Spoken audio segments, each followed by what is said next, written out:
Israel और Lebanon के बीच तनाव की लहर अब इस कदर भयानक रूप ले चुकी है, शहर के शहर इस बारूद की लहर में समा सकते हैं।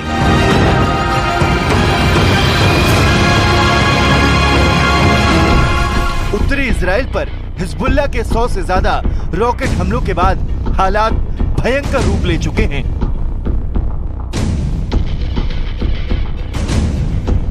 इजराइल के उत्तरी इलाके में हुए इन रॉकेट हमलों में सैन्य हवाई अड्डों को टारगेट किया गया। हाइफा शहर में हुआ यह हमला इतना भयानक था कि इस हमले में इजराइल की कई इमारतें ध्वस्त हो गई और कई कारों में आग लग गई।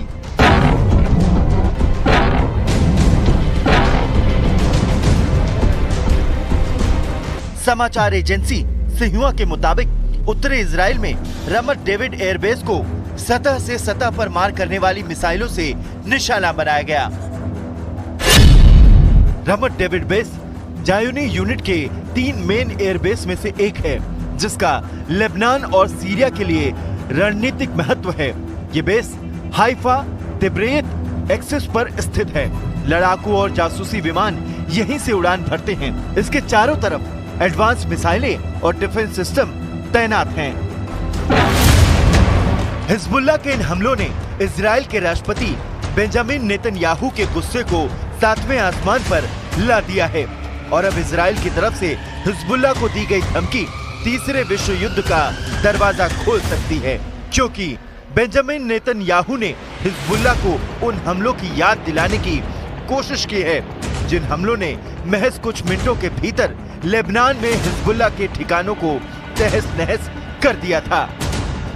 בימים האחרונים אנחנו הנחתנו על חיזבאללה רצף של מכות שהוא לא דמיין. ואם חיזבאללה לא הבין את המסר, אני מבטיח לכם, הוא יבין את המסר. אנחנו נחושים להחזיר את תושבינו בצפון. बेंजामिन नेतन्याहू ने अपने मैसेज में साफ कर दिया है कि अगर हिजबुल्लाह पुराने हमलों से सबक नहीं लेता तो उसे इजराइल पर हमलों की इतनी भारी कीमत चुकानी होगी कि लेबनान से हिजबुल्लाह के अस्तित्व को खत्म कर दिया जाएगा। उसका ट्रेलर इस वीडियो में देखा जा सकता है।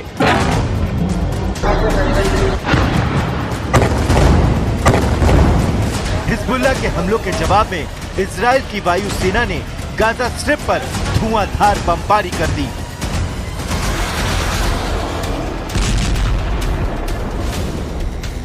इजराइल की तरफ से कहा गया कि हिजबुल्लाह के सहयोगी हमास को टारगेट करने के लिए ये हमला किया गया है।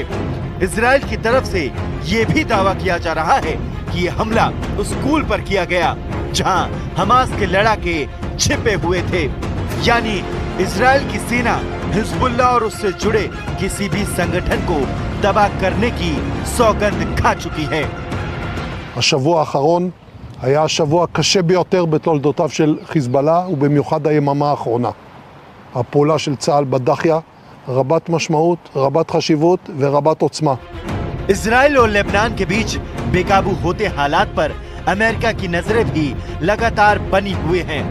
इसी सिलसिले में व्हाइट हाउस में राष्ट्रीय सुरक्षा प्रवक्ता जॉन कर्बी की तरफ से ये बयान जारी किया गया है। हम पिछले लगभग एक हफ्ते से बढ़ रहे सभी तनावों को बड़ी चिंता के साथ देख रहे हैं। हम इसे पूर्ण युद्ध बनने से रोकने के लिए हर संभव कोशिश करना चाहते हैं। इस वक्त दुनिया के देशों की चिंता का केंद्र मिडिल ईस्ट के हालात हैं, क्योंकि यहाँ से उठा युद्ध का बवंडर किसी भी वक्त किसी देश को अपने जद में ले सकता है।